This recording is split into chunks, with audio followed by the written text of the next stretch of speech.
Бу көннәрдә республика районнарында ветераннар арасында Балкыш дип аталган 7-нче республика үзешчән сәнгать фестивале башлана. Татарстан Дәүләт Советы рәисе Фәрит Мөхәммәтшин фестивальне оештыру комитеты утырышын уздырды. Анда масштаблы мәдәни форум турында фикер алыштылар.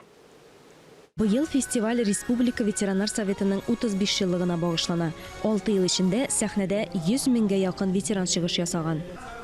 Коллективлар иҗатларын төрле жанрларда күрсәтә: җыр, бию, шигырь сөйләү.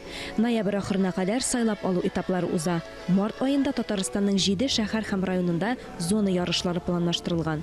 Апрель аенда иң яхшы иҗат коллективлары республика башкаласында гала-концертта катнаша.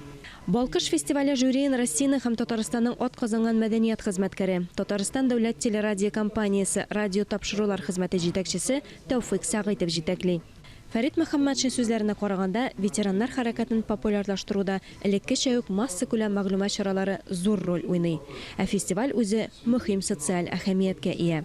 Поражаешься тому, что человек в таком пожилом возрасте прекрасно поет, пляшет, стих читает, оркестры какие-то местные создают.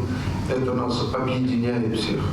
И очень важно, что этот фестиваль проходит не только на двух государственных языках, на русском, татарском, но и на языках народов, проживающих на территориях нашей республики.